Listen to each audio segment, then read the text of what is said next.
বাংলা গল্প পাঠের আসরে আপনাদের জন্য আজকের নিবেদন হেমেন্দ্র কুমার রায়ের লেখা অ্যাডভেঞ্চারমূলক গল্প সুন্দরবনের রক্তপাগল। গল্পটি শুনতে আপনাদের কেমন লাগলো তা অবশ্যই কমেন্টে জানাবেন। যদি ভালো লেগে থাকে তাহলে একটি লাইক আর বন্ধুদের সাথে শেয়ার করে দেবেন, আর অবশ্যই চ্যানেলটিকে সাবস্ক্রাইব করে রাখবেন। শুরু হচ্ছে আজকের গল্প হেমেন্দ্র কুমার রায়ের লেখা সুন্দরবনের রক্তপাগল পর্ব 2।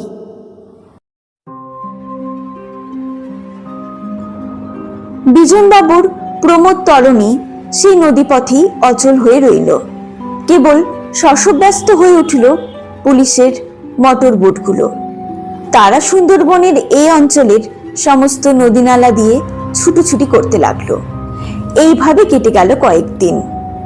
সেদিন প্রমোদ তরণীর একটি কামরার ভেতরে বসেছিল জয়ন্ত, মানিক, বিমল ও কুমার। সুন্দরবাবু সেখানে ছিলেন না। তিনি চরের মুখে কি খবর পেয়ে মধু ডাকাতির খোঁজে মোটর বোটে চড়ে বেরিয়ে গিয়েছিলেন। মাঝের কয়েকদিনের ভেতরে কোনো ঘটনা যে ঘটেনি তা নয়। যে রাত্রে মধু ডাকাত পালিয়ে গিয়েছিল পুলিশের চোখে ধুলো দিয়ে, তারপর থেকে কেউ তার সন্ধান না পেলেও সুন্দরবনের এই অঞ্চলের ব্যবসায়ীদের নৌকা আক্রান্ত হচ্ছে প্রায়ই। কিন্তু কারা আক্রমণ করছে এবং আক্রমণকারীরা কোথায় যে অদৃশ্য হচ্ছে তার কোনো খোঁজই পাওয়া যাচ্ছে না। তবে আক্রমণের পদ্ধতি সেই একই রকমের। বোম্বেটেরা অর্থ লুণ্ঠন এবং ব্যবসায়ীদের হত্যা করে নৌকা পর্যন্ত নিয়ে পলায়ন করছে। সুতরাং এসব উপদ্রবের মূলে আছে যে মধু ডাকাতি, সেটা বুঝতে কারুরই দেরি লাগলো না। সেদিন প্রমোদ তরণীর কামরায় বসে মানিক বলছিল, জয়ন্ত, একটা বিষয় লক্ষ্য করছো কি? কি? যত ডাকাতি হচ্ছে সব 14-15 মাইলের ভেতরে, অথচ দলে দলে পুলিশ কর্মচারী সুন্দরবনের এই অঞ্চলে 20-25 মাইল জায়গা জুড়ে কোথাও তন্ন করে খুঁজতে বাকি রাখেনি। এর মধ্যে হয়তো একটা টেনিস বল পড়লেও তারা খুঁজে বার করতে পারত। এখনো 10-15 মাইলের মধ্যে যেসব ডাকাতি হচ্ছে সবাই বলছে সেসব মধু ডাকাতির কীর্তি। কিন্তু একথা সত্য বলে মানি কি করে? জয়ন্ত দুই চক্ষু মুদে চুপ করে বসে রইল, কোনো জবাবই দিলে না। মনে হলো যেন সে কোনো একটা বিশেষ কথা দিয়ে নীরবে নাড়াচাড়া করছে। এমন সময়ে সশব্দে সুন্দরবাবু প্রবেশ।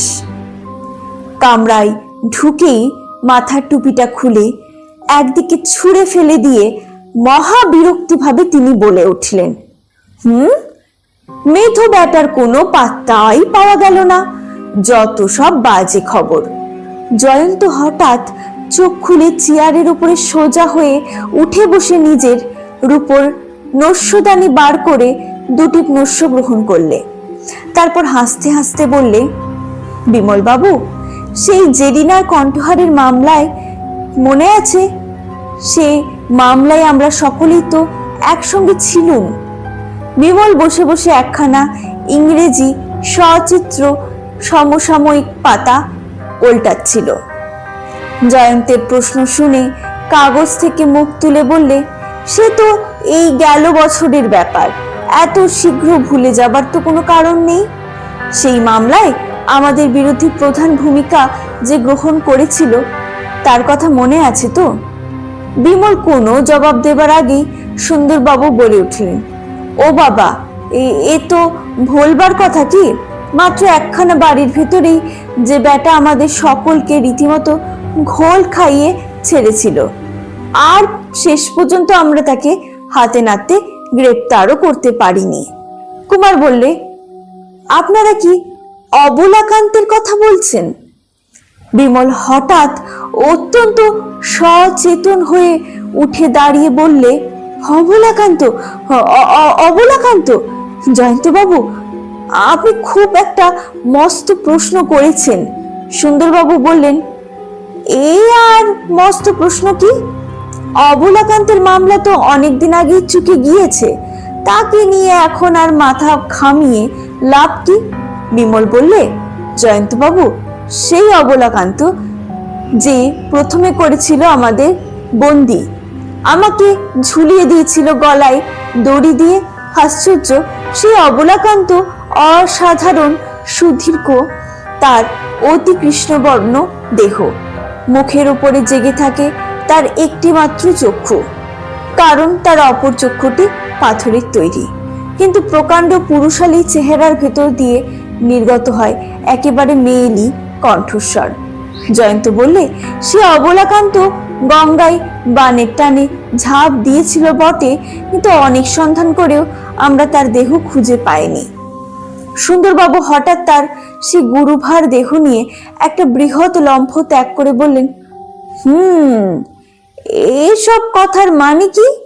জয়ন্ত হাসতে হাসতে বললে, মানেটা আপনি নিজেই বোঝবার চেষ্টা করুন।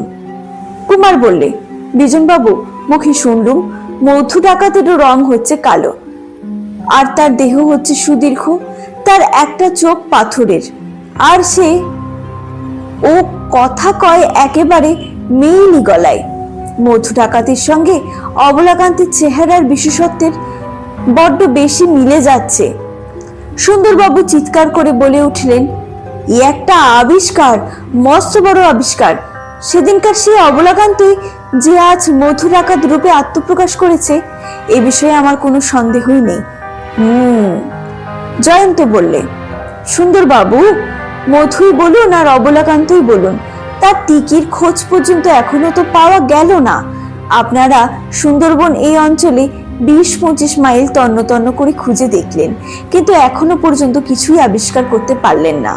অতএব আমাদের এখন উচিত হচ্ছে কলকাতায় আবার ফিরে যাওয়া। বুনো হাঁসের পেছনে কতদিন ধরে ছুটবো?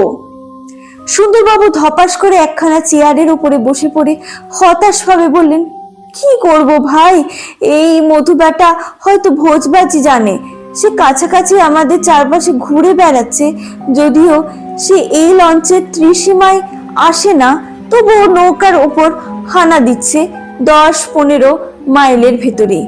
সে কাছেই আছে, অথচ তাকে দেখা যাচ্ছে না। বোধহয় সে মায়াবী ফুসমন্ত্র জানে। ঠিক এই সময়ই বিজনবাবু অনুচরেরা কামরার ভেতরে এসে ঢুকলো কয়েকখানা ট্রে ভরে খাদ্য ও চায়ের সরঞ্জাম নিয়ে। চমৎকৃত হয়ে গেল যেন সুন্দরবাবু দেহ ও মুখ। তিনি তাড়াতাড়ি বলে উঠলেন, এসেছো বাবা, বড়ই ভালো কাজ করেছো। খিদেই পেটের নাড়ি চা করছে। বিজনবাবুর অতিথি সৎকার হচ্ছে চমৎকার, এটা হচ্ছে সুন্দরবাবুর নিজস্ব মত। কিন্তু বিমল ও কুমার এবং জয়ন্ত মানিকের মতো হচ্ছে সম্পূর্ণ উল্টো। তারা বলে, চমৎকার ব্যাপার যে কতখানি ভয়াবহ হয়ে উঠতে পারে, আজ এখানে এসেই তার প্রমাণ পাওয়া গেল। প্রভাতী চায়ের আসরে 20-30 রকম টুকিটাকি খাবার। মধ্যাহ্নের খাদ্য তালিকায় পাওয়া যাবে অন্তত 50 রকমের খাবারের নাম। বৈকালী চায়ের আসরে আবার 20-30 রকম খাবার। রাত্রের ভোজের ব্যাপারটা হচ্ছে রীতিমতো গুরুতর। একদিন খাদ্য তালিকায় যেখানে নাম পাওয়া গিয়েছিল 75 রকম খাবারের। কুমার বললে, বুড়ো মানুষ দেখাচ্ছেন বড় মানুষই, কিন্তু খাবারের ঠেলায় আমাদের মতন ছোট মানুষের প্রাণ যে ত্রাহে ত্রাহে ডাক ছাড়ছে। সত্যি জয়ন্তবাবু, বিজনবাবু আমাদের খাদ্য পর্বতের তলদেশে একেবারে পিষে মেরে ফেলতে চাইছেন। আমার মনে হচ্ছে ছেড়ে দে মা, কেঁদে বাঁচি। সুন্দরবাবু বললেন, কুমারবাবু, অকৃতজ্ঞতা প্রকাশ করবেন না। খাবারের ভয়ে কেউ যে পালিয়ে যেতে চায় এমন কথা এই প্রথম শুনলাম।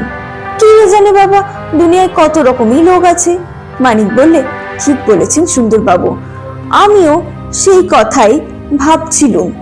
সুন্দরবাবু কোনো দিনই মানিকের রসনাকে বিশ্বাস করে না।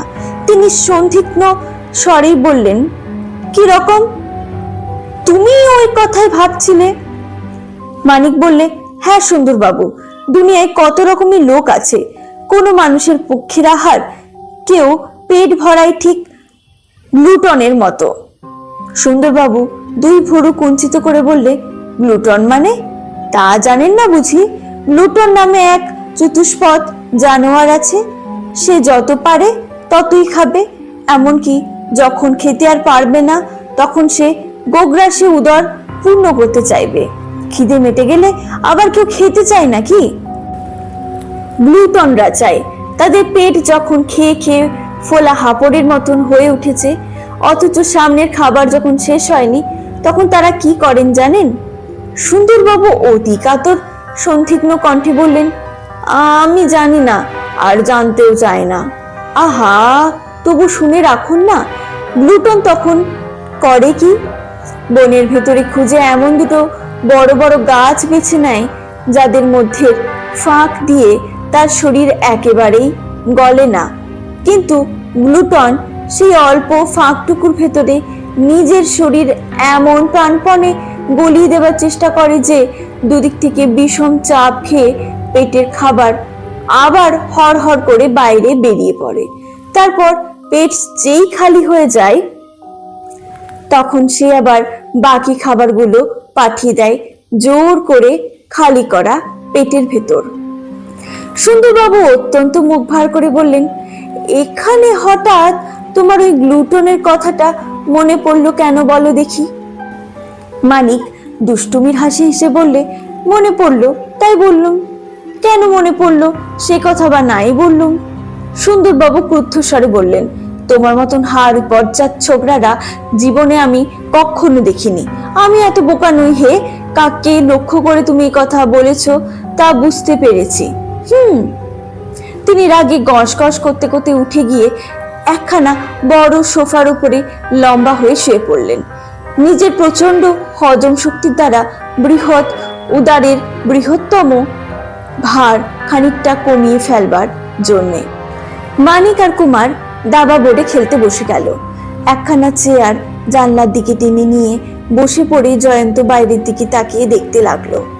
নদীর ওই তীরে সুন্দরবনের কাঁচা শ্যামলতার উপর দিয়ে বয়ে যেতে থাকলো চঞ্চল বাতাস তুলিয়ে দিয়ে যাচ্ছে আলো আর ছায়ার হিন্দোল। খানিকক্ষণ কারোর মুখে কোনো কথা নেই। বিমল হঠাৎ নীরবতা ভঙ্গ করে ডাকলে, জয়ন্ত বাবু। কি বলছেন বিমল বাবু? আপনি সুন্দরবন এলাকার প্রাচীন ইতিহাস জানেন? বিশেষ কিছুই জানি না। প্রাচীনকালে এখানে একটা মস্ত বড় রাজ্য ছিল।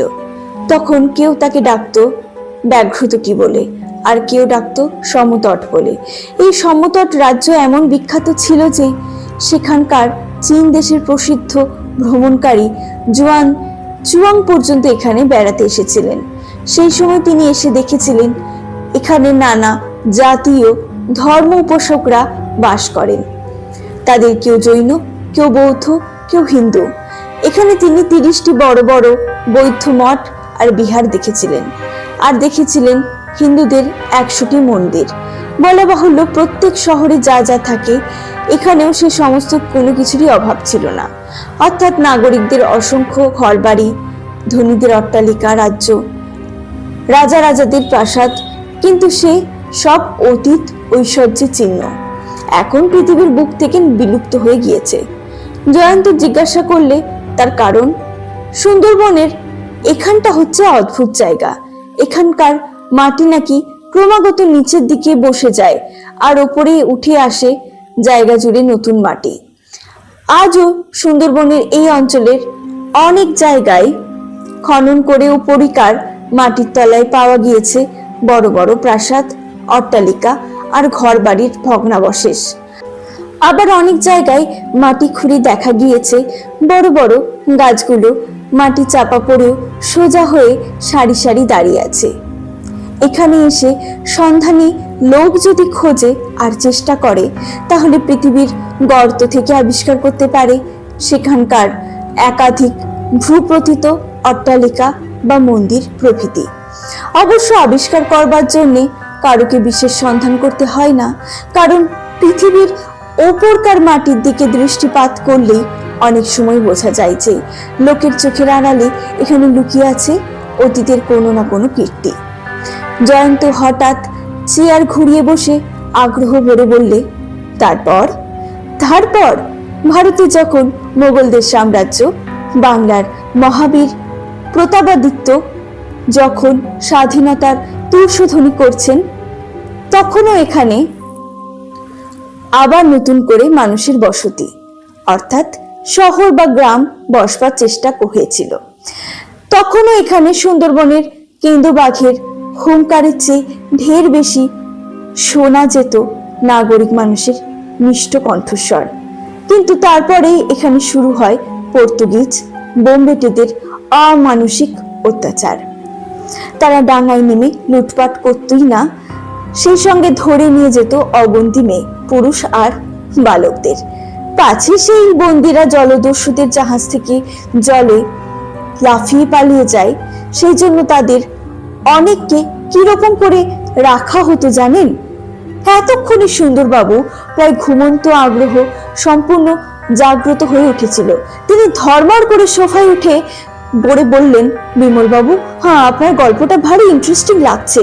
এই গল্প নয় সুন্দরবাবু, এ হচ্ছে ইতিহাসের কথা। মানলুম, কিন্তু ওই পাজি পর্তুগিজরা বাঙালি বেচারিদের জাহাজের উপরে নিয়ে গিয়ে ওই রকম করে ধরে রাখতো।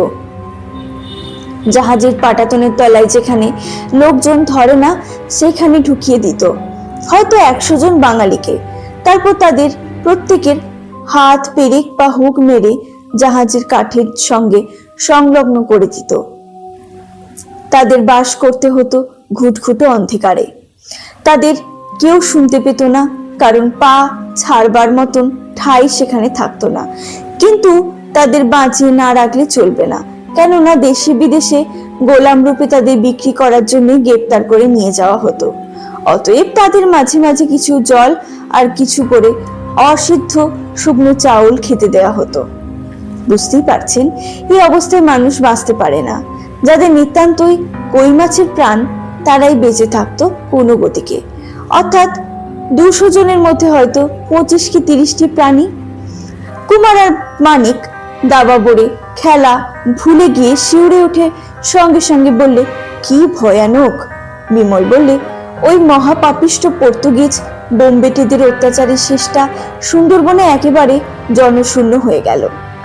মানুষের বদলে এই দেশের শেষটা বেড়ে উঠতে লাগলো ব্যাঘ্র আর বন্য জন্তুদের বংশ।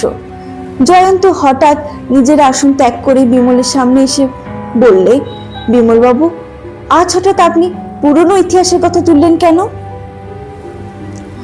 জয়ন্তের মুখের পানে অর্থপূর্ণ দৃষ্টিতে তাকিয়ে বিমল হাসতে হাসতে বললে, আমি নিজের দেশের প্রাচীন ইতিহাস ভালোবাসি, আর অবসর পেলে মাঝে মাঝে একটু একটু প্রত্নতত্ত্ব চর্চা করি। আজ আমার ইচ্ছে কি হচ্ছে জানেন? বলুন। আপাতত দেখছি সুন্দরবনের হাতে কোনো কাজ নেই।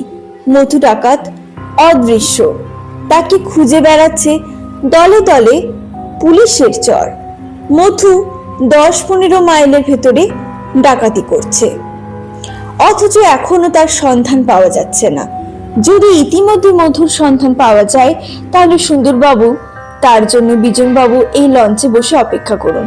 এই ফাঁকে আমি আর কুমার আর আমাদের বাঘা আর আমাদের রামহরি যদি সুন্দরবনের খানিকটা ঘোরাঘুরি করে দেখি, তাতে আপনাদের কিছু আপত্তি আছে কি? সুন্দরবাবু বললেন, হঠাৎ এই বিপদ ভরা বন জঙ্গলে ছোটাছুটি করে আপনাদের কি লাভ হবে? লাভ হয়তো কিছুই হবে না। মানুষ বসবার বা দাঁড়াবার বা শুয়ে ঘুমোবার জন্য ছুটোছুটি করে না, ছুটবার জন্যই সে ছোটে। ছুটে কোথায় যাবেন? কোথাও না, থাকবো এই সুন্দরবনে। তবে আমাদের কৌতূহল যখন জেগেছে, তখন ছুটাছুটি করে একবার দেখবার চেষ্টা করব এই অঞ্চলে কোথাও কোনো প্রাচীন কীর্তির কোনো চিহ্ন আছে কিনা।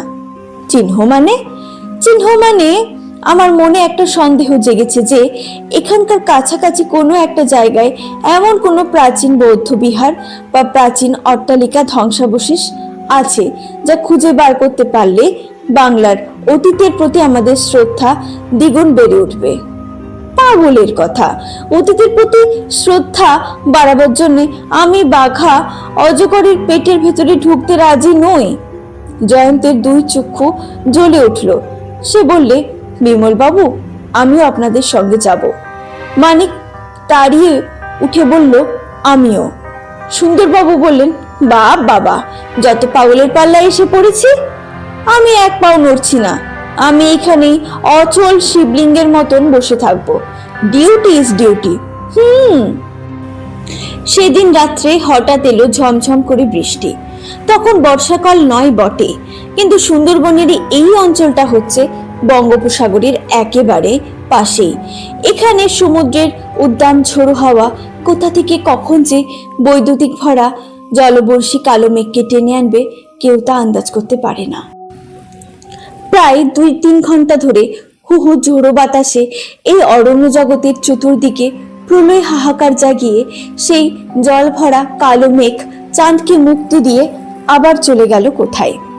বিমল ও জয়ন্তের দল পরদিন প্রভাতে যখন ধারালো দৃষ্টি দিয়ে সুন্দরবনের শ্যামল দেহকে ব্যবচ্ছেদ করার জন্য বেরিয়ে পড়ল, তখন চারদিকে জল থই থই করছে। যেখানে জল নেই সেখানে কর্দমের রাজত্ব। মানিক বললে, বিমল বাবু, অন্তত আজ আমাদের ফিরে যাওয়া উচিত। দেবতা আমাদের ওপরে বিরূপ।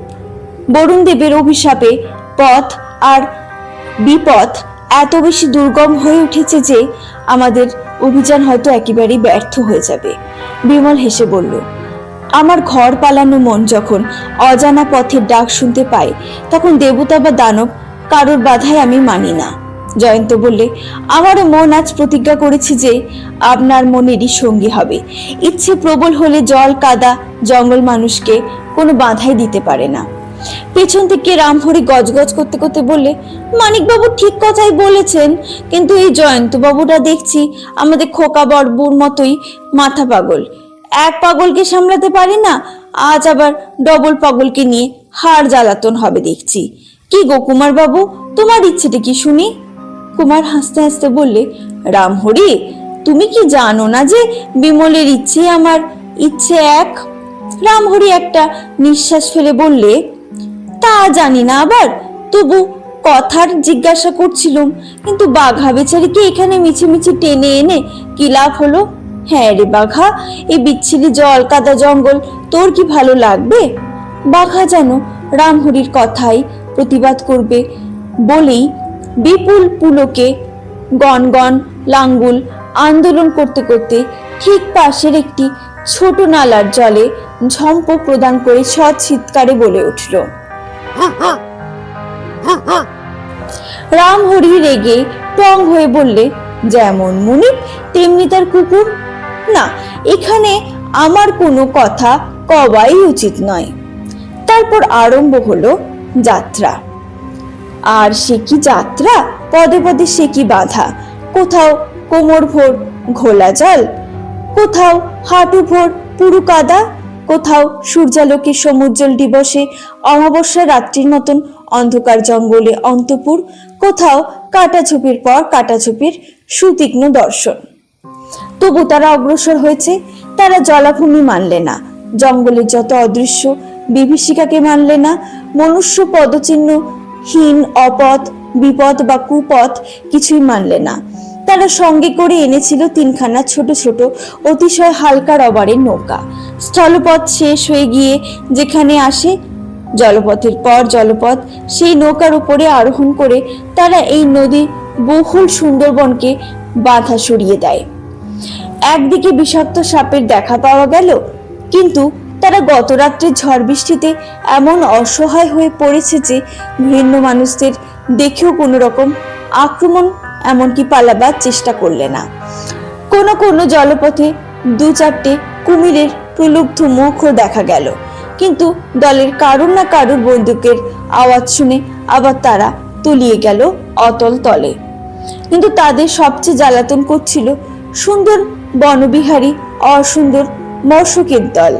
তারা স্থলে বা জলে যেখান দিয়ে যাচ্ছে সেইখানেই ওই মশকের হাতে যাচ্ছে সেই তাদের সহযাত্রী। আর কি যাতনাদায়ক সহযাত্রী তারা! মশক রাজ্যের জাতীয় সঙ্গীত গাইতে গাইতে নিষ্ঠুর আনন্দে তারা বিমল ও জয়ন্ত প্রভৃতি দেহের অনাবৃত অংশের ওপর দিয়ে এসে ঝাঁপিয়ে পড়তে লাগলো এবং সঙ্গে সঙ্গে সকলের দেহকে করে তুলল স্ফীত, রক্তাক্ত ও ক্ষত বিক্ষত। এমনকি বাঘা পর্যন্ত অতিষ্ঠ হয়ে উঠল। তার রোমশ দেহ সুন্দরবনের মশাদের হুলগুলোকে ঠেকাতে পারল না। সে বারংবার ঊর্ধ্বমুখে লম্ফ ত্যাগ করে এক এক গ্রাসে দলে দলে মশককে গলাধিকরণ করলো বটে, কিন্তু এই ভয়াবহ পতঙ্গের অত্যাচার কিছুমাত্র কমলো বলে মনে হলো না। সকাল থেকে বৈকাল পর্যন্ত এইভাবে পথ আর বিপথের ভেতর দিয়ে ঘুরে ঘুরে কেটে গেল, কিন্তু প্রায় মাইল 15 ঘোরাঘুরি করেও তারা এই অরণ্য জগতের ভেতর থেকে সেকালকার মানুষের হাতে গড়া একখানা পুরাতন ইষ্ঠক পর্যন্ত আবিষ্কার করতে পারলে না। এখানে প্রাচীন প্রাণীদের মধ্যে সাড়া দিচ্ছে খালি গাছে গাছে বানর ও নানা জাতের পাখিরা। সুন্দরবন সেসব হিংস্র ও চতুষ্পদের জীবের জন্য বিখ্যাত। তাদের কোনো সাড়া শব্দ পাওয়া গেল না। বোধহয় গত রাত্রের ঝড় বৃষ্টিতে তাল সামলাতে সামলাতে তারাও আজ বিব্রত হয়ে আছে। বৈকাল যখন কেটে গেল, তারা উদরের অতি জাগ্রত অগ্নিদেবকে তুষ্ট করবার জন্য এক জায়গায় বসে পড়তে বাধ্য হলো। সঙ্গে ছিল স্যান্ডউইচ, সিদ্ধ ডিম, বর্তমান কদলি আর ফ্লাক্স ভরা গরম চা। আহার পর্ব যখন শেষ হয়ে উঠেছে, জয়ন্ত হঠাৎ সচমকে বলে উঠল, হে কি ব্যাপার বিমল বাবু? কি? নিচের দিকে তাকিয়ে দেখলুম বিমল কর্দমাক্ত পৃথিবীর দিকে দৃষ্টিপাত করে নির্বাক হয়ে গেল ক্ষণকালের জন্য। তারপর বিস্মিত ভাবে বললে, এই যে দেখছি নতুন মানুষের পায়ের ছাপ। এতক্ষণ পর্যন্ত এই গভীর অরণ্যে একজন মানুষকেও দেখতে পেলাম না, কিন্তু এখানে এই পায়ের দাগ এলো কেমন করে? এ পায়ের দাগ তো পুরনো নয়। কাল রাতে উচ্ছল ধারায় যে বৃষ্টি হয়ে গেছে, মাটির উপরকার কোনো পুরনো পায়ের দাগটাতে বিলুপ্ত না হয়ে পারে না। এ হচ্ছে এমন কোনো মানুষের পায়ের দাগ যে একটু আগেই এখানে বিরাজমান ছিল। জয়ন্ত বললে, এই পায়ের দাগ যে আমাদের নয় সে কথা বলাই বাহুল্য, কারণ আমাদের সকলের পায়ে আছে জুতা, আর পদচিহ্নের অধিকারী এখানে এসেছে পাদুকা শ্রী চরণ নিয়ে। সে যে আমাদের পরে এসেছে এই বিষয়ে কোনো সন্দেহ নেই, কারণ সব জায়গাতেই তার পায়ের ছাপ পড়েছে আমাদের পদচিহ্নের ওপরেই।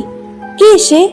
কুমার 2-4 বার এদিক ওদিক ঘুরে বললে, এই নগ্নপদের মালিক ঢুকেছে পাশের ওই বনের ভেতরে, কারণ পদচিহ্নগুলো হঠাৎ বেঁকে ওই জঙ্গলের ভেতর দিয়ে অদৃশ্য হয়েছে।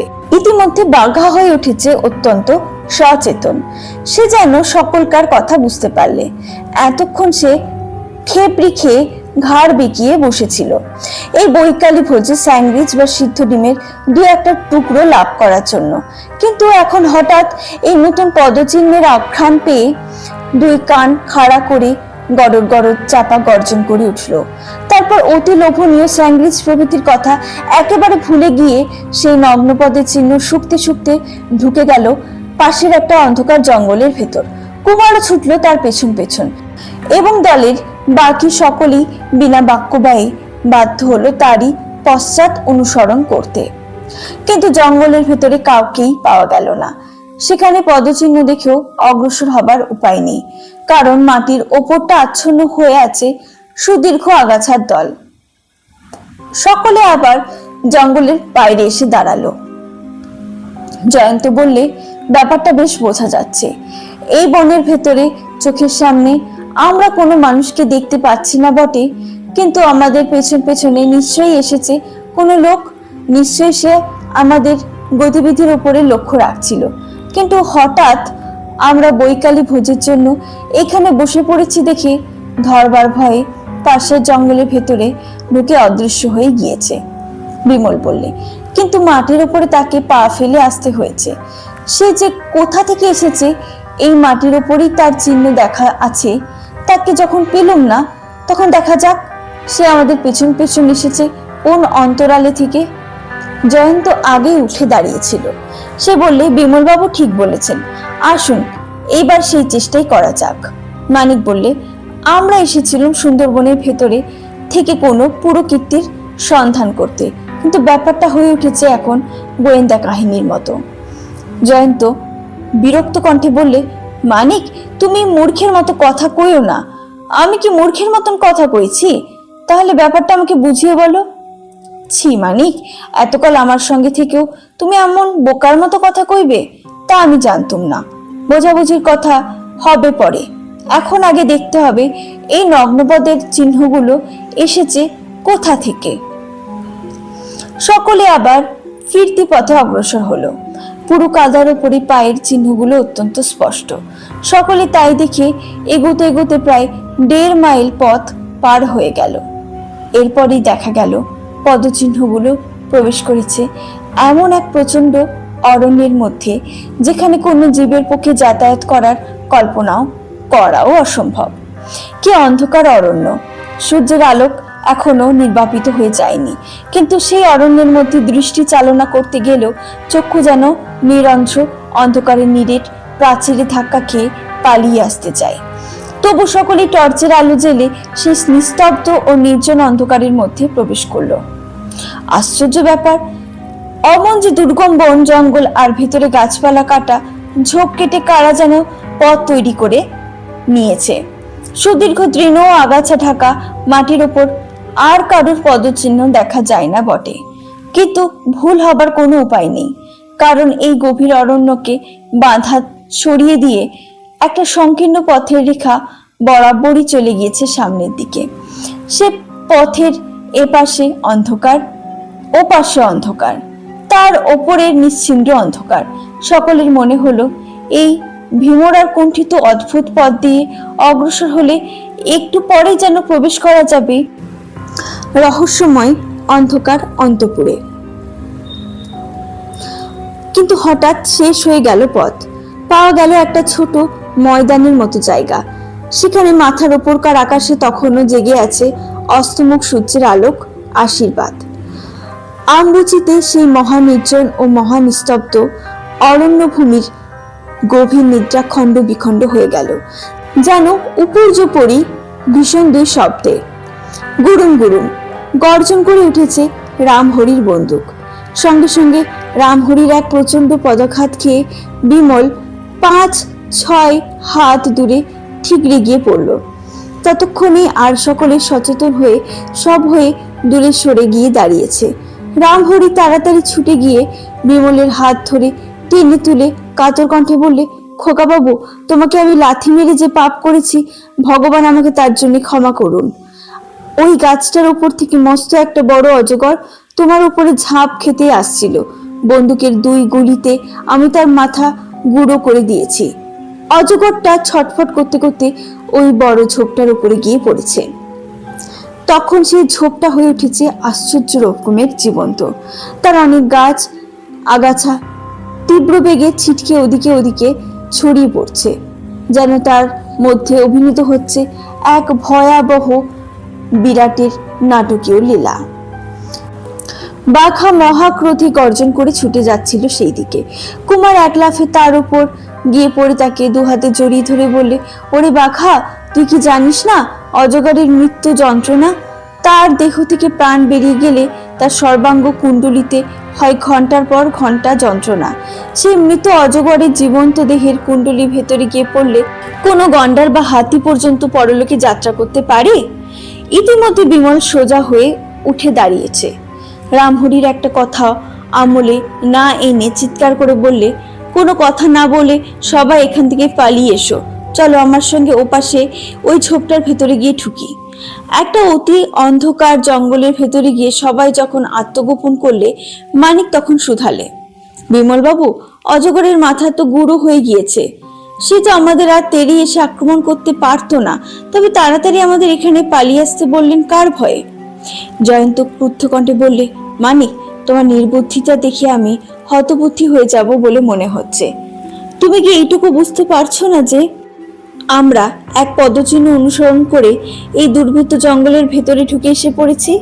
মানুষের হাতে কাটা এক অভাবিত পথ দিয়ে নিশ্চয়ই আমরা এসে পড়েছি শত্রুপুরীতে। এখান থেকে কোনো চর গিয়েছিল আমাদের পেছন পেছনে। চর যারা পাঠিয়েছিল তারা নিশ্চয়ই ঘুমিয়ে নেই, যদি বা ঘুমিয়ে থাকলো দুবার বন্দুকের গর্জনে ভেঙে গিয়েছে তাদের ঘুম। এই দুর্ভেদ্য জঙ্গলে কোনো মানুষ আসে না, অথচ এখানে বন্দুক গর্জন করে উঠল দুবার।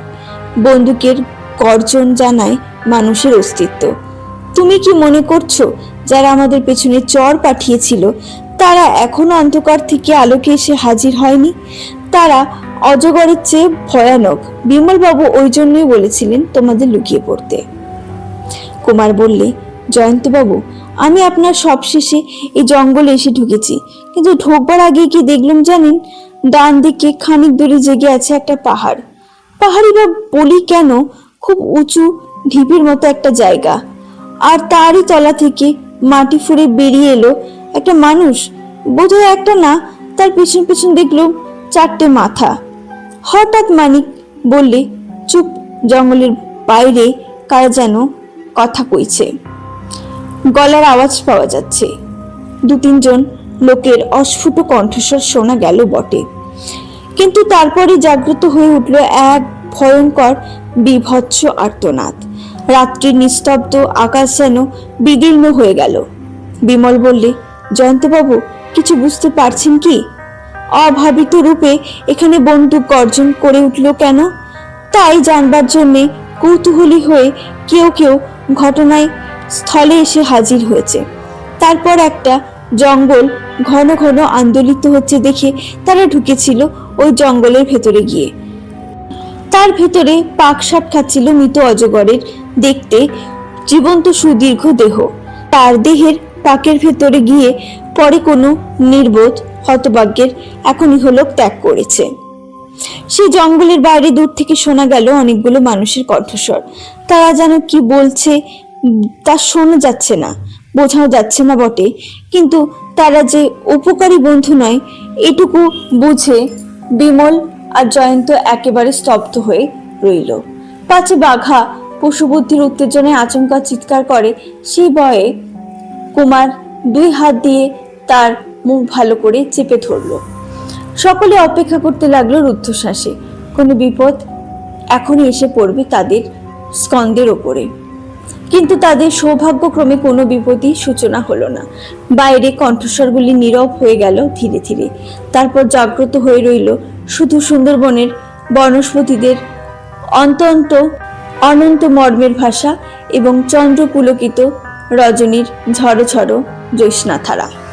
জয়ন্ত হামাগুড়ি দিয়ে জঙ্গল ভেতর থেকে খুব ধীরে ধীরে বাইরে এগিয়ে এলো। তারপর ঝোপ একটু ফাঁক করে দিয়ে মুখ বাড়িয়ে এদিকে ওদিকে দেখে নিয়ে বললে, কোনো দিকে কেউ নেই। একটু আগে এখানে যে একটা মস্ত বড় ট্র্যাজেডি ঘটে গেছে সেটাও বোঝবার উপায় নেই। কেবল অজগর সাপের জঙ্গলটা এখনো তেমনই ছটফুটিয়ে দুলে দুলে উঠছে। রামহরি বললে, ও বাবা, তাহলে মরাকেও ভয় করতে হয়? মানিক বললে, জয়ন্ত আর আমি যখন কম্বোডিয়ার ওঙ্কার ধামের জঙ্গলে গিয়েছিলাম তখন এর চেয়ে 2-3 বড় একটা ভয়ঙ্কর অজগর আমাদের আক্রমণ করেছিল। সেই অজগরটা মরবার 24 ঘন্টা পরেও পাকশাট খেতে ছাড়েনি। হঠাৎ পেছন থেকে ফাঁস করে একটা তীব্র গর্জন শোনা গেল, সঙ্গে সঙ্গে চমকে বিদ্যুৎ বেগে পেছন ফিরে সকলেই ত্রস্ত নেত্রে দেখলে কুমার ছিটকে এদিকে গিয়ে হুমড়ি খেয়ে মাটির উপরে আছড়ে পড়ল এবং বাঘা প্রচন্ড এক লাফ মেরে আক্রমণ করলে প্রকাণ্ড এক কেউটে সাপকে। এ সাপুরুদের রুগ্ন কৃষ প্রায় অনাহারী পোষ মানা সাপ নয়, এ হচ্ছে একেবারে স্বাধীন সর্প। লম্বায় প্রায় 7-8 হাত আর দেহের বেরও প্রায় 8-10 ইঞ্চি।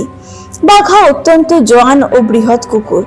সে একেবারে গিয়ে কেউটের গলা কামড়ে ধরেছিল বটে, কিন্তু সাপটা ঠিক অজগরের মতোই বাঘার সর্বাঙ্গকে নিজের দেহের পাক দিয়ে এমন ভাবে জড়িয়ে ধরলে যে বেচারি দেখতে দেখতে সাপের গলার কামড় ধরেই মাটির উপর শুয়ে পড়ে ছটফট করতে লাগলো।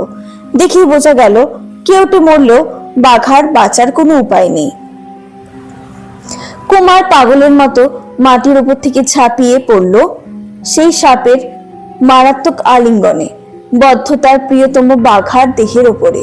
তারপর অত্যন্ত তাড়াতাড়ি পকেট থেকে একখানা বৃহৎ ছুরি বার করে সাপটার দেহকে নানা জায়গায় আঘাত খণ্ড বিখণ্ড করে দেওয়া হলো।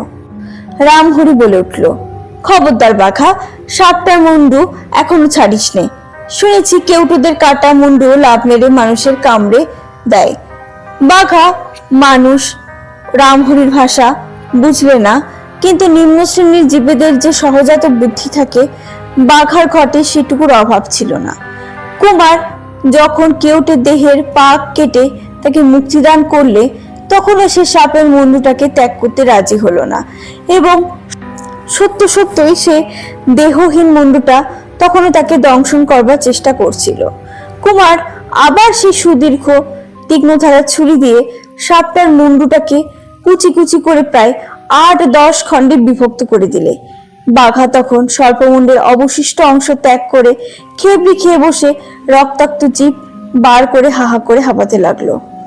মানিক ত্রস্ত কণ্ঠে বললে, বাবা, কেউটে আর এক বড় হই, এ যেন একটা ময়াল সাপ। জয়ন্ত বললে, বাঘা দেখছি অদ্ভুত একটা সাহসী কুকুর, ও না থাকলে আজ বোধহয় কেউটের বিষে আমাদের 2-3জনকেই মরতে হতো। রামহরি বাঘাকে কোলে তুলে নিয়ে বললে, খোকা বাবু, এই সর্বনেশে জঙ্গলের ভেতরে আর থাকা নয়, তাড়াতাড়ি খোলা জায়গায় বেরিয়ে পড়ি, চলো। বিমল বললে, আমারও সেই মত। অজগর এলেন, কেউটে এলেন, অতঃপর আবার কে আসবেন কিছুই বলা যায় না।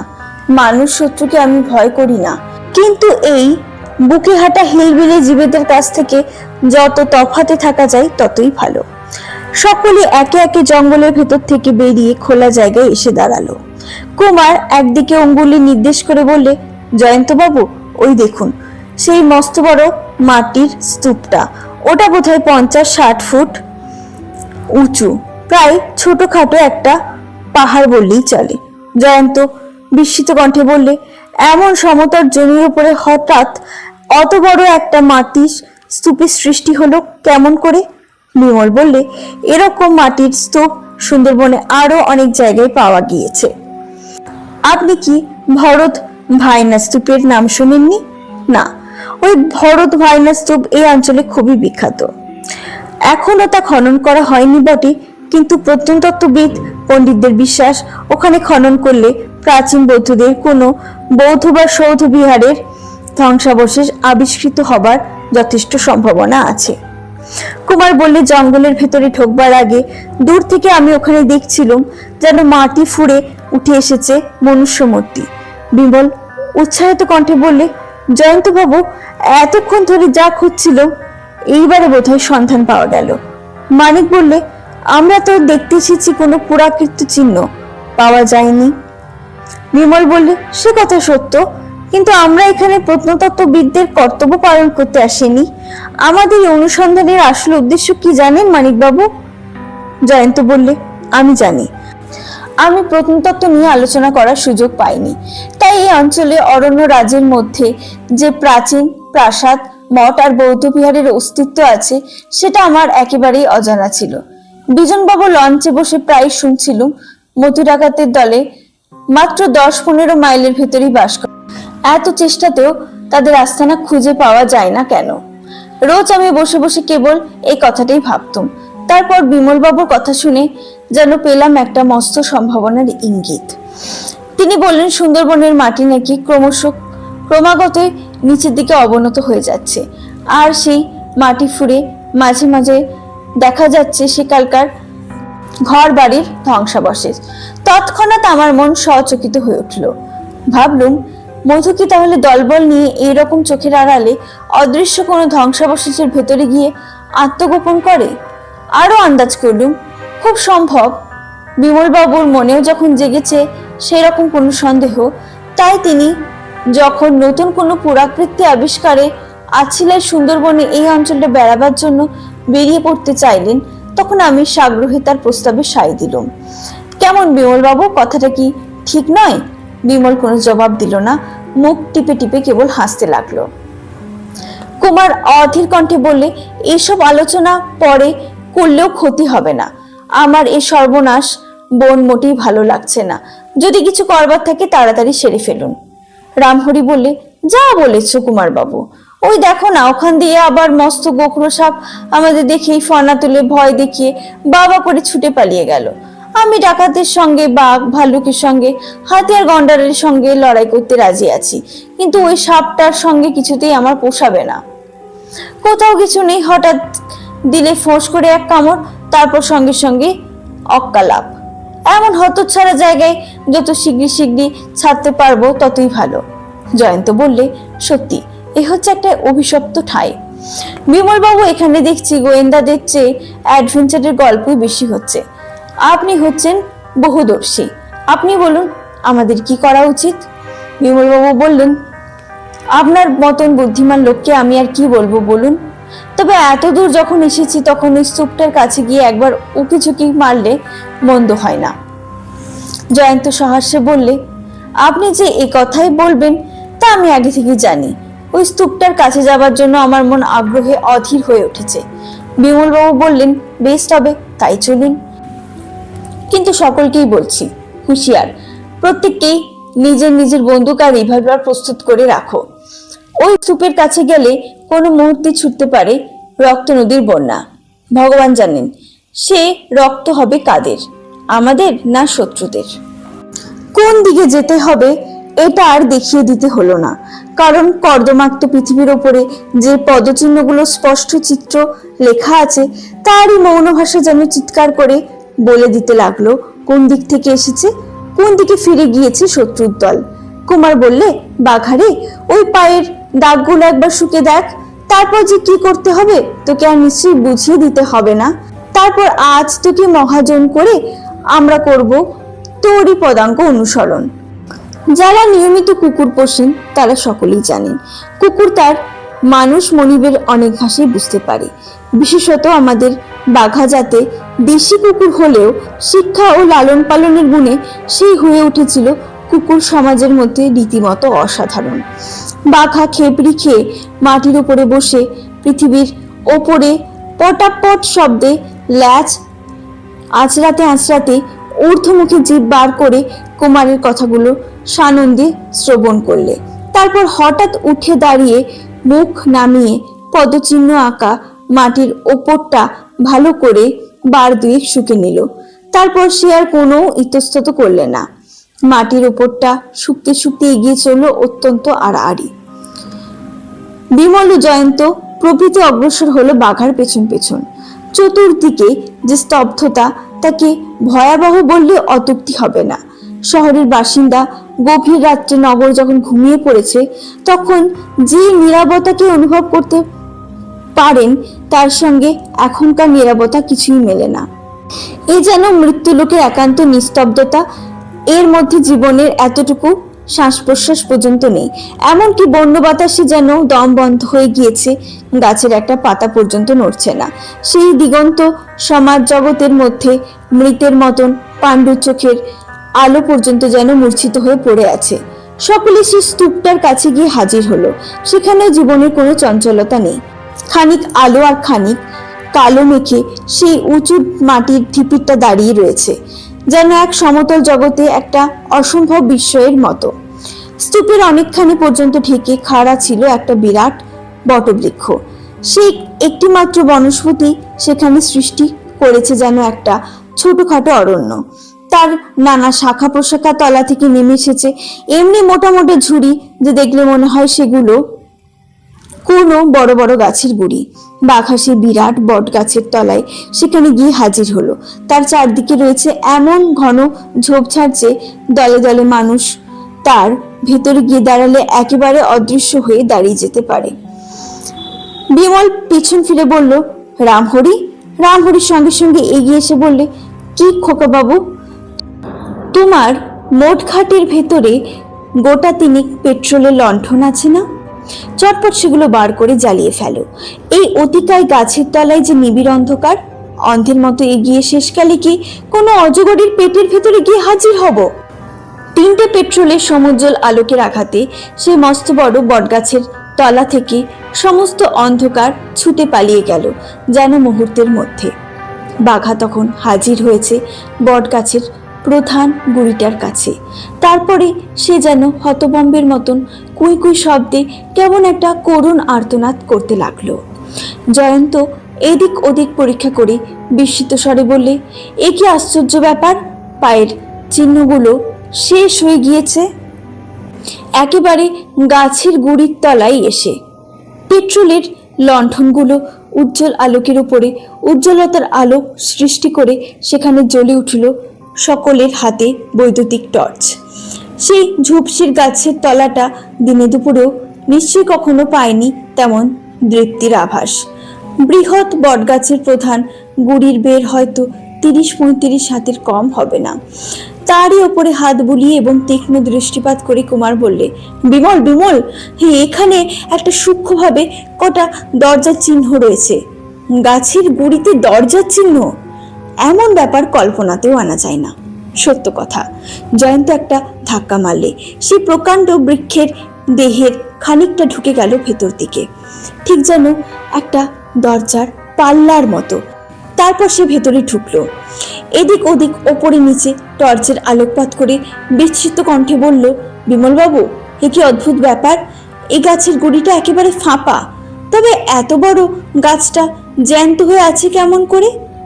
রামহরি বললে, আপনারা শহরের বাবু, আপনারা তো দেখেননি, এখনো অনেক বড় বড় বটগাছ আছে যাদের গুড়ি মরে গিয়েছে একেবারে ফাঁপা হয়ে, তবু সেসব জ্যান্ত হয়ে থাকে। চারিদিকে যেসব ঝুড়ি দেখছেন, মাটি থেকে রস শুষে নিয়ে এরাই বাঁচিয়ে রাখে বট গাছদের। উজ্জ্বল পেট্রোলের আলোকে চারিদিক তাকিয়ে বোঝা গেল সেই বৃক্ষ কোটরের ভেতরটা একখানি বড়সড় ঘর বলেও অত্যুক্তি হবে না। কেবল সেই ঘরের ওপরের ছাদের আবরণ নেই, ঊর্ধ্ব দিকে তাকালে দেখা যায় চাঁদের আলো মাখা এক টুকরো আকাশ। ইতিমধ্যে আর একটা নতুন জিনিস আবিষ্কার করে ফেলেছে জয়ন্ত। কোটরের এক প্রান্তে মাটির সঙ্গে সংলগ্ন হয়েছে একখানা মাঝারি আকারের দরজার পাল্লা। তবু বড় একটা কড়া ওপরের দিকে টানবা মাত্রই দরজার বাইরের দিকে খুলে এলো বেশ সহজেই। জয়ন্ত নিচের দিকে উকি মেরে দেখে বললে, একবার একসাথ সিঁড়ি নিচের দিকে নেমে গিয়েছে দেখছি, এখন কি করা উচিত আমাদের? বিমল বলল, এখন আমাদের পাতাল প্রবেশ ছাড়া উপায় নেই। রামহরি বলল, তোমার কি গায়ার তুমি করবার বয়স এখনো গেল না খোকা বাবু? পাতালে প্রবেশ করব বলছো যে, কিন্তু দলে ভারী ডাকাতেরা যদি আমাদের আক্রমণ করে? আমরাও আত্মরক্ষা আর প্রতি আক্রমণ করার জন্য প্রস্তুত হয়ে এসেছি। আমাদের প্রত্যেকেরই সঙ্গে আছে অটোমেটিক বন্দুক আর অটোমেটিক রিভলভার। খুব সম্ভব ডাকাতদের কারোর কাছে জানে। আমরা 5 জনে 200 জন ডাকাতকেও বাঁধা দিলেও দিতে পারি। জয়ন্ত বললে, আপনারা এখানে দাঁড়িয়ে একটু অপেক্ষা করুন, আগে আমি একলা চুপি চুপি নিচে নেমে গিয়ে এখানকার হালচালটা কিছু কিছু বোঝবার চেষ্টা করে আসিকে। বলি পা টিপে টিপে নিচে সিঁড়ি বেয়ে নেমে গেল, অন্ধকারে মিলিয়ে গেল। খানিকক্ষণ ওপরিকার কারোর মুখের কোনো ভাষা নেই, কেবল গাছের কোটরের কোনখান থেকে একটা তক্ষক বিশ্রী কণ্ঠে পার কয়েক ডেকে উঠল। মিনিট 6-7 পর জয়ন্ত আবার সিঁড়ির ওপরিকার ধাপে এসে উঠল। বলে বিশেষ কিছুই পাওয়া গেল না। সিঁড়ি দিয়ে নেমেই দেখতে পেলুম বেশ লম্বা আর চওড়া সুড়ঙ্গ পথ, তার চারিদিকটাই বাঁধানো। পরীক্ষা করে দেখলুম এই সুড়ঙ্গটা নতুন তৈরি করা হয়েছে, কিন্তু তার ভেতরে জনপ্রাণীর সাড়া নেই, বিরাজ করছে ঠিক সমাধির স্তব্ধতা। সুড়ঙ্গের শেষ প্রান্তে গিয়ে পেলুম একটা দরজা, কিন্তু তার পাল্লা দুটো ওধার থেকে বন্ধ। দরজার উপরে কান পেতে জীবের কোনো লক্ষণই আবিষ্কার করতে পারলুম না। ওই দরজার ওধারে কি আছে জানি না, কিন্তু আপাতত আমরা এই সুড়ঙ্গের ভেতরে বোধহয় নিরাপদে প্রবেশ করতে পারি। বিমল বললে, বেশ, তাহলে আপনি পথ দেখান।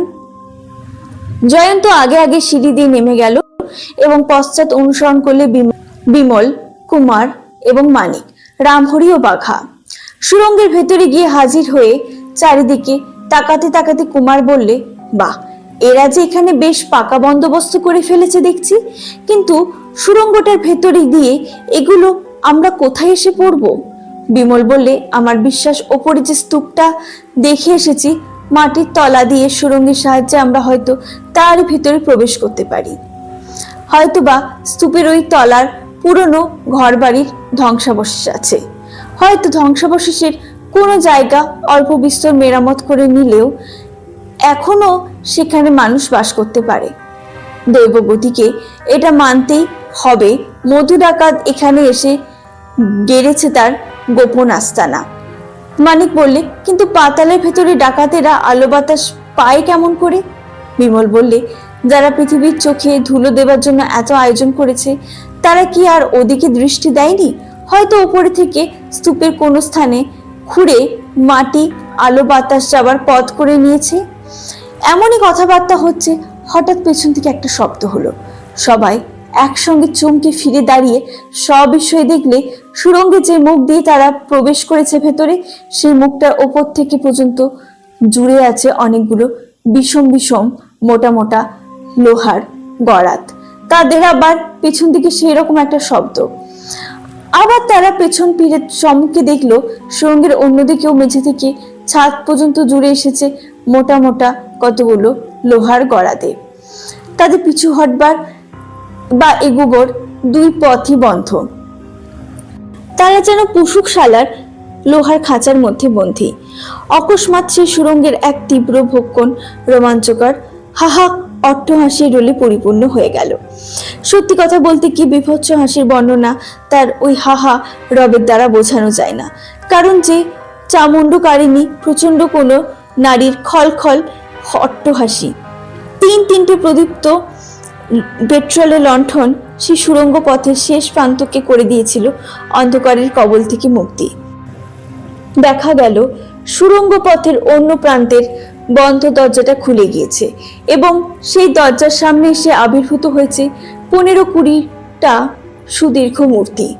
এত দূর থেকেও লণ্ঠনের সমুজ্জ্বল আলোতে তাদের কারোর চেহারা স্পষ্ট করে দেখা যাচ্ছিল না বটে, কিন্তু এটা বেশ আন্দাজ করা যাচ্ছিল সেই মূর্তিগুলোর প্রত্যেকটা রীতিমতো যমদূতের মতো দেখতে।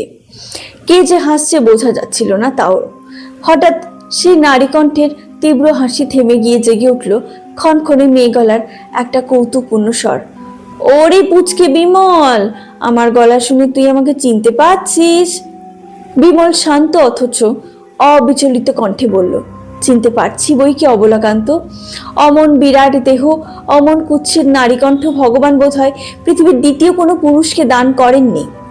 তুমি মধু ডাকাত বলে আত্মপরিচয় দাও কিংবা বৃদ্ধের ছদ্মবেশে ধারণ করো, কিন্তু তোমার অস্তিত্ব আমি এখানে আসবার আগেই অনুমান করে নিয়েছি। সেই জেরিনার কণ্ঠহারে মামলায় শেষ পর্যন্ত হেরে গিয়েও তুমি আমাদের ফাঁকি দিয়ে লম্বা দিয়েছিলে, একথা আমি কোনোদিনও ভুলবো না। আজ যে আমার আবার তোমাকে মুঠোর ভেতরে পেয়েছি, এটা জেনে আমার মন আনন্দে নেচে উঠেছে। আবার সেই ক্ষণক্ষণে গলায় অট্টহাসি। তারপর হঠাৎ হাসি থামিয়ে অবলাকান্ত চিৎকার করে বলে উঠল, বলিস কি রে, তুই আমাকে মুঠোর ভেতরে পেয়েছিস? না, আমি তোকে আর তোর সাগরেদদের বুনো কুকুর শিয়ালের মতন লোহার খাঁচায় বন্দি করে ফেলেছি। খালি তুই কেন, মস্ত বড় গোয়েন্দা বলে যে নাম কিনতে চাই সেই জয়ন্ত গাধাকে তোর মতন আগেও আমি নিজের হাতের মুঠোর ভেতরে পেয়েছিলাম, আজও আবার পেয়েছি। এক ঢিলে আজ দুই পাখি মারতে চাই। তোদের দুজনের সঙ্গে আর যারা আছে তাদের আমি উল্লেখযোগ্য বলে মনেই করি না। আর সেই সঙ্গে হাতকা পুলিশ কর্মচারী সুন্দরটাকে জালে ফেলতে পারলে আমার প্রতি হিংসা আজ একেবারে সার্থক হতো। জয়ন্ত বললে, হবলাকান্ত, তোমার বাজে তরপানি শোনবার জন্য আমরা প্রস্তুত নই। তুমি কি করতে চাও তাই বলো। আমি কি করতে চাই? আমি কি করতে চাই তা শুনলে তোদের দেহে রক্ত হিম হয়ে যাবে। বিজন জমিদারের লঞ্চ আক্রমণ করার আগে আমি তোদের খবর জানতুম, তাহলে আগে থাকতে সেখানে ব্যবস্থা করতুম তোদের টিপে মেরে ফেলার। তারপরে যখন হঠাৎ তোদের দেখা পেলুম তখনই বুঝলুম যে তোদের মতন ছিনে যোগ শেষ পর্যন্ত না দেখে ছাড়বে না। তারপর আজ এই বিপথে আমার আড্ডার কাছে এত বন্দুকের শব্দ শুনে আমার জানতে বাকি রইল না এখানেও হয়েছে তোদের মতো অশুভ আবির্ভাব। আমি বুদ্ধিমানের মতন তখন কোনো গোলমাল না করে তোদের যথাযোগ্য অভ্যর্থনা করবার জন্য ব্যবস্থা ঠিক করলুম।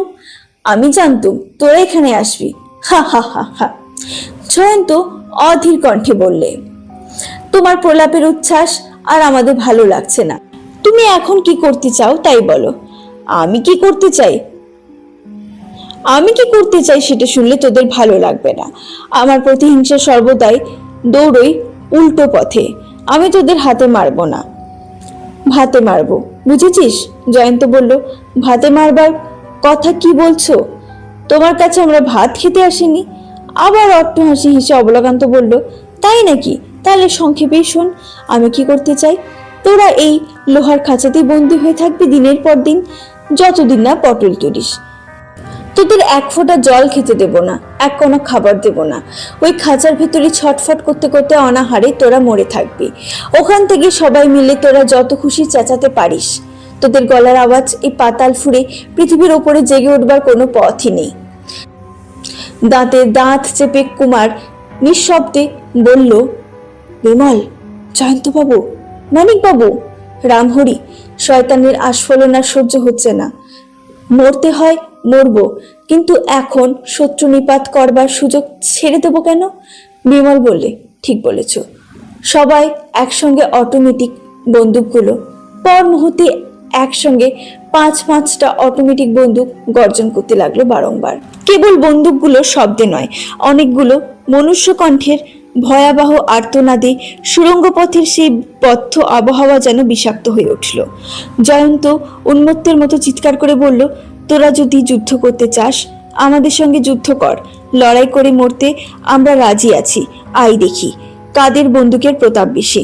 মনুষ্য কণ্ঠ থেকে আর কোনো উত্তর শোনা গেল না। অল্পক্ষণ খানিক ঝটাপটি ও হুড়োহুড়ি শব্দের পর শোনা গেল একটা দরজা সজোরে বন্ধ করে দেওয়ার আওয়াজ। জয়ন্ত আবার প্রাণপণে চিৎকার করে বলল, ফের যদি তোরা ওই দরজা খুলিস আমাদের কাছ থেকে ওই রকম অভ্যর্থনায় লাভ করবি। আমরা মরতে হলে মরবো, কিন্তু মরলেও তোদের মেরে মরবো। কিন্তু আর কোনো কণ্ঠস্বর পাওয়া গেল না। সেই বন্ধ দরজা বন্ধই হয়ে রইল। কেবল দেখা গেল দরজার সামনে মাটির ওপরে নিশ্চল হয়ে পড়ে আছে চারটি মনুষ্য মূর্তি। নিশ্চয়ই তারা আর কেউ বেঁচে নেই, হয়তো আহত হয়েছে আরো কতগুলো মানুষ, কিন্তু তারা কোনো গতিকে আশ্রয় নিয়েছে ওই বন্ধ দরজার নিরাপদের অন্তরালে। খানিকক্ষণ কেটে গেল নীরবতার মধ্যে। হয়তো সকলেই তখন নিজের নিজের ভীষণ পরিণামের কথা চিন্তা করছিল। কেবল রামহরি বিমলকে সম্বোধন করে বললে, খোকা বাবু, তুমি যখন সঙ্গে আছো তখন আমি জানি যে আমাদের কারোর কোনো ভয় নেই। এখন কেমন করে এই খাঁচার বাইরে যাই বলো দেখি। এই লোহার ডান্ডাগুলো এত মোটা যে হাতি এলেও তাদের কিছুই করতে পারবে না। হে বাবা বিশ্বনাথ, বুড়ো বয়সে অন্ন জল না খেয়ে মরবার ইচ্ছে আমার মোটেও নেই। তুমি আমাদের একটা উপায় বলে দাও। বলেই সে দুহাত জোর করে বাবা বিশ্বনাথের উদ্দেশ্যে বারংবার প্রণাম করতে লাগলো। বিমল হাসতে হাসতে সহজ স্বরে বলল, ভাই রামহরি, বাবা বিশ্বনাথের ইচ্ছা এখান থেকে পালাবার উপায় আমাদের সঙ্গেই আছে। জয়ন্ত বিস্মিত কণ্ঠে বলল, কিরকম? বিমল বলল, খুব সোজা, কিন্তু সবাইকে আমার কথা মতো কাজ করতে হবে। বলুন। সকলে মিলে এখানে চিৎকার করে কথা বলতে থাকুন, আর মাঝে মাঝে প্রাণপণে গলা ছেড়ে গান শুরু করে দিন, আর নিভিয়ে দেওয়া হোক পেট্রোলের আলোগুলো। আমি এখন চাই খালি অন্ধকার, কোলাহল। আপনার কথার অর্থ আমি বুঝতে পারছি না। আমি সব জায়গাতেই প্রস্তুত হয়ে যাই। অনেক দেখে দেখে আমার যথেষ্ট শিক্ষা লাভ হয়েছে। হঠাৎ কেউ আমাকে বিপদে ফেলতে পারবে না। আমার সঙ্গে কি আছে জানেন? একটি অতি সূক্ষ্ম প্রথম শ্রেণীর উকো। এই উকো দিয়েই লোহার ডান্ডা কেটে আমি এখান থেকে সকলকার পালাবার পথ আবার খুলে দেব। কিন্তু বলা যায় না এই অদ্ভুত সুড়ঙ্গ পথের কোনো অজানা রন্ধ্রের পেছনে কোনো দুরাত্মার সাবধানী চক্ষু। আর লোহার উপরে উকো ঘষলে একটা শব্দের সৃষ্টি হয়। সেই শব্দটা ঢাকবার জন্যই সকলকে গোলমাল করতে অনুরোধ করছি। শব্দ শুনে অন্ধকার ওদিককার দরজা খোলার আওয়াজ হয়, তখন যেন একসঙ্গে বন্দুক ছুটতে এতটুকু ইতস্তত না করেন। সেই পাতালপুরীর ভেতরে বসে রাত্রি কি দিন কিছুই বোঝা যাচ্ছিল না। আসলে তখন হচ্ছে শেষ রাত্রি। বিমল তার উকোর সাহায্যে একটা মোটা লোহার ডান্ডা একেবারে কেটে ফেললে। তারপর মুখ তুলে বললে, জয়ন্তবাবু, এইবার কিন্তু দয়া করে আমার কয়েকটি উপদেশ শুনতে হবে। অবশ্য এই উপদেশ আর মানা আর না মানা সে হচ্ছে আপনাদের অভিরুচি। জয়ন্ত বললে, বিমল বাবু, দেখছি আজকে নাটকের নায়ক হচ্ছেন আপনি। এখানে হয়তো আমাদের অনাহারেই পড়ে থাকতে হতো যদি আপনার সঙ্গে আজ না পেতুম। আপনি আজ যা বলবেন সেটা হবে আমাদের কাছে আদেশের মতন। বিমল বললে, জয়ন্ত বাবু, আপনার এতটা বেশি বিনয় প্রকাশ করার দরকার নেই। আমি যা বলবো তা হবে সোজা কথাই। দেখুন, পালাবার জন্য আমরা এখানে আসিনি। আমরা এখানে এসেছি একদল দুর্ধর্ষ বোম্বেটি গ্রেপ্তার করতে। পালাতে আমরা এখনই পারি, কারণ পথ আমি সাফ করে দিয়েছি। কিন্তু আপনারা এখান থেকে পালাতে চান না এই দুর্ধর্ষ দস্যুদলকে গ্রেপ্তার করতে চান? জয়ন্ত বললে, বিমল বাবু, এই অবলাকান্তের উপরে আমার অনেক দিন ক্রোধ পুঞ্জীভূত হয়ে আছে। ও আমাদের বারংবার ফাঁকি দিয়ে পালিয়ে গিয়েছে। ওকে আর ওর দলকে যদি গ্রেপ্তার করতে পারি তাহলে সেই সুযোগে আমি নিশ্চয়ই ছাড়বো না। তবে ব্যবস্থা যা দেখছি, এখান থেকে আমাদের পালাবার পথ খোলা রয়েছে, কিন্তু অবলাকান্তের গ্রেপ্তার করার কোনো সুযোগই নেই। জয়ন্তের কোনো কথার জবাব না দিয়ে বিমল বললে, কুমার, আজ এতটুকু জাগ্রত হতে পারবে? কুমার হাসতে হাসতে সেলাম করে বললে, জো হুকুম মহারাজ। বিমল বললে, শোনো কুমার, এখান থেকে বিজনবাবুদের লঞ্চ বোধহয় বেশি দূরে নেই। তোমাকে সেইখানেই যেতে হবে। আমাদের পালাবার পথ খোলা থাকলে আমরাও এইখানে আপাতত অচল শিপের মতো বসে রইলুম। এখন হয়তো বাইরে থেকে দেখবো খুটখুটে অন্ধকার, কিন্তু তোমার কুকুর বন্ধু বাঘাকে সঙ্গে করে নিয়ে যাও, সে তোমাকে নিশ্চয়ই পথ চিনিয়ে দেবে। কুমার বললে, আমাকে যে কি করতে হবে এখনো সেটা বুঝতে পারছি না। বিমল বললে, তোমাকে বিশেষ কিছু করতে হবে না। বাঘাকে ইঙ্গিত করলে সে নিশ্চয়ই তোমাকে পথ চিনিয়ে দেবে। লঞ্চ যেখানে আছে সেইখানে। লঞ্চের উপরে 3 জন বন্দুকধারী পুলিশের সেপাই আছে, তার উপরে আরো আছে 15-20 জন লোক। তুমি সমস্ত কথা বলে তাদের সবাইকে সশস্ত্র হয়ে এখানে আসবার জন্য অনুরোধ করবে। মানিক বললে, কিন্তু বিমল বাবু, পথ যখন খোলা আছে তখন আপাতত তো আমরা এখান থেকে সরে পড়তে পারি। তারপর লঞ্চ থেকে লোকজন নিয়ে এসে আমরা আবার চেষ্টা করে দেখব এই শয়তানদের গ্রেপ্তার করতে পারি কিনা। জয়ন্ত রুক্ষ স্বরে বললে, মানিক, তোমার আজ কি যে হলো বলো দেখি? তুমি আজ বারবার নির্বোধের মতন কথা কইছো। এখান থেকে আমরা সবাই যদি সরে পড়ি তাহলে এই পাতালপুরীর বাসিন্দারা তৎক্ষণাৎ সচেতন হয়ে উঠবে। সেটা কি আন্দাজ করতে পারছো না? তারপর ফিরে এসে কি তাদের কোনো পাত্তা পাবে? বিমল বললে, ঠিক বলেছেন জয়ন্ত বাবু। আমি কি চাই জানেন? আমরা এখানে বসে থাকবো, বেশি বিপদ দেখলে এখান থেকে সেই মুহূর্তে সরে পড়বো, কারণ আমাদের পথ খোলাই আছে। কিন্তু আমরা তো পালাবার জন্য এখানে আসিনি। আমরা এসেছি মধু ডাকাত বা অবলাকান্ত তার দলবলকে গ্রেপ্তার করতে। কুমার চলে যাক বাঘাকে নিয়ে, সে লঞ্চের উপরে গিয়ে খবর দিক আমাদের কি অবস্থা। তারপর কেউ যথাসময়ে আসতে পারলে ভালোই, না পারলে আমরা নিজেরাই পথ তৈরি করে নেব। জয়ন্ত বিমলকে আলিঙ্গন করে বললে, দাদা, তুমি তো গোয়েন্দা নাও, আমি হচ্ছে ডিটেকটিভ, কিন্তু তুমি ভাই আজ আমাকে হারিয়ে দিলে। বিমল বললে, কে যে হেরে যাবে আর কে যে হারবে না সে কথা আমি মাথা ঘামাচ্ছি না। তুমি হচ্ছে আমার বন্ধু, তুমি যদি হুকুম করো আমি সবকিছুই করতে পারি। জয়ন্ত বললে, আপনি যদি হুকুমের কথা বলেন সেটা অন্যায় হবে। আপনি আমাদের চেয়ে অনেক বেশি দেখেছেন। যে লোক মঙ্গল গ্রহে গিয়ে ফিরে এসেছে তাকে আমরা কি বা হুকুম করব?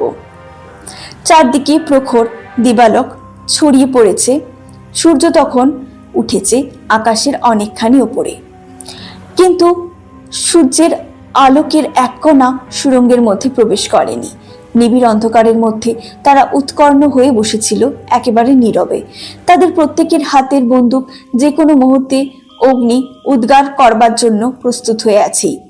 সুড়ঙ্গের ওপরের দিককার দরজার যদিও এখনো কেউ খোলবার চেষ্টা করেনি, কিংবা ওদিক থেকে কোনো সন্দেহজনক শব্দ শোনা যায়, তাহলে প্রত্যেকেই একসঙ্গে বন্দুক ছুটতেও একটু বিলম্ব করবে না। কিন্তু অবলাকান্ত বা তার কোনো অনুচর একবারও দরজার খোলবার বা উকিঝুঁকি মারবার কোনো চেষ্টা করলে না। দরজা খুলে কিরকম বিপদের সম্ভাবনা আগেই তারা যে নমুনা পেয়েছে তাদের পক্ষে তাই যথেষ্ট হয়েছে। আর একথা তারা বোধহয় ভাবছে, বন্দিরা যখন লোহার খাঁচার ভেতরে, তাদের পালাবার কোনো পথ যখন নেই এবং অন্ন জল থেকে বঞ্চিত করে তাদের যখন হত্যা করা হবে, তখন আর দরজা খুলে পাহারা দিতে গিয়ে যেচে বিপদে ডেকে আনবার দরকার কি? হঠাৎ সুড়ঙ্গ পথের মুখে একটা শব্দ শোনা গেল, সাবধানী পায়ের শব্দ। তারপর একটা চাপা কণ্ঠস্বর শোনা গেল, এই যে বেজায় অন্ধকার বাবা। মানিক উৎফুল্ল কণ্ঠে বলে উঠল, আমাদের সুন্দরবাবু এসেছেন। পায়ের শব্দ শুনে বোঝা যাচ্ছে সুন্দরবাবু একলা আসেননি। ইতিমধ্যে বিমল সুড়ঙ্গের ভেতর দিয়ে প্রবেশ করবার জন্য ওদিককার একটা লোহার ডান্ডা উকো ঘষে কেটে ফেলেছে। সেই পথ দিয়ে বেরোতে বেরোতে বিমল বললে, জয়ন্তবাবু, এইবারে পেট্রোল অণ্ঠনগুলো জ্বালিয়ে ফেলুন। আলোকের ধাক্কায় অন্ধকার যখন অদৃশ্য হয়ে উঠল, তখন দেখা গেল সিঁড়ি দিয়ে নেমে সুড়ঙ্গের মুখে এসে দাঁড়িয়েছেন সুন্দরবাবু। তারপর আবির্ভূত হলো কুমার বাঘা। তারপর পদশব্দের পর পদশব্দ তুলে ভেতরে নেমে আসতে লাগলো দলে দলে সশস্ত্র পুলিশের লোক। খাঁচার ভেতরে বন্দিরাও তখন বাইরে গিয়ে দাঁড়িয়েছে। জয়ন্ত মৃদু কণ্ঠে বলল, সুন্দরবাবু, আপাতত কোনো কথা বলবার গোলমাল করার চেষ্টা করবেন না। খাঁচার কাটা ডান্ডার ফাঁক দিয়ে গলে চুপি চুপি আমাদের সঙ্গে এগিয়ে আসুন। জয়ন্ত বিমল সর্বাগ্রে অগ্রসর হলো। তারপর তারা সুড়ঙ্গ প্রান্তের সেই বন্ধ দরজাটার সামনে গিয়ে দাঁড়ালো। সেখানে তখনও পড়েছিল কতগুলো মৃতদেহ। সেদিকে দৃষ্টিপাত না করেই দরজার উপরে কান পেতে তারা শুনতে লাগলো, কিন্তু দরজার ওদিকে নেই কোনো ধ্বনির অস্তিত্ব। জয়ন্ত ধীরে ধীরে ঠেলা দিতেই দরজা খুলে গেল। দেখা গেল একখানা বড় বেশ ঘরখানা যে পুরাতন সেই প্রথম দৃষ্টিতেই অনুমান করা যায়, কিন্তু ঘরের মধ্যে জনপ্রাণী নেই। বিমল ঘরের ভেতরে ঢুকে বলল, জয়ন্তবাবু, ওদিককার দেওয়ালে কি একখানা কাগজ মারা রয়েছে দেখেছেন? জয়ন্ত তাড়াতাড়ি এদিকে গিয়ে কাগজের উপরে টর্চের আলোক নিক্ষেপ করে উত্তেজিত ও উচ্চস্বরে পড়তে লাগলো, ওহে জয়ন্ত, গাথা। ওরে বিমল, শেয়াল, তোরা কি ভেবেছিস আমি অভিমন্যুর মতো নির্বোধ? এই পাতালপুরীতে ঢোকবার পথ রেখেছি আর পালাবার পথ রাখিনি। এখান থেকে বাইরে বেরোবার খালি একটা নয়, অনেকগুলো পথই আছে। পাহারাওয়ালা খালি তোদেরই নেই, আমারও আছে। আমার পাহারাওয়ালারা দিনে রাতে বনে বনে পাহারা দিয়ে বেড়ায়। তাদের মুখে খবর পেলুম সুন্দর ছুচো একদল হাতুখোর লাল পাগড়ি নিয়ে হন্ততন্ত হয়ে আমার এই আড্ডার দিকে ছুটে আসছে। এই যাত্রা আবার তোরা আমাকে ফাঁকি দিলি বটে, কিন্তু এত সহজে ধরা পড়বার ছেলে নই আমিও। তোরা যখন এই শূন্য পাতালপুরীতে বসে হা হুতাশ করবি, আমি তখন থাকবো বহু দূরে, বহু দূরে। আমার ঠিকানা যদি চাস, তাহলে আবার তোরা আমার সঙ্গে দেখা করিস, যখন তোদের আমি ভালো করে অভ্যর্থনা করবার চেষ্টা করব। আর আমার সঙ্গে আবার আলাপ করবার শখ যদি তোদের মিটে গিয়ে থাকে, তাহলে জেনে রাখিস কমলি তোদের ছাড়বে না। আজ থেকে আমি রইলুম তোদের পেছন পেছনে মূর্তিমান শনির মতো। ইতি অবলাকান্ত। শেষ কতটা পড়তে পড়তে জয়ন্তের কণ্ঠস্বর হয়ে উঠল অত্যন্ত করুণ। বিমল সকৌতুকে উচ্চস্বরে হাসতে লাগলো। রামহরি বললে, কি যে হাসো খোকা বাবু, গা যেন জ্বলে যায়। মানিক বললে, সুন্দরবাবু, এখন আপনি কি করবেন? সুন্দরবাবু ফাঁস করে একটা দীর্ঘ নিঃশ্বাস ফেলে বললেন, কুমার বললে, বাঘা, তুই কিছু বলবি না? বাঘা মুখ তুলে বললে,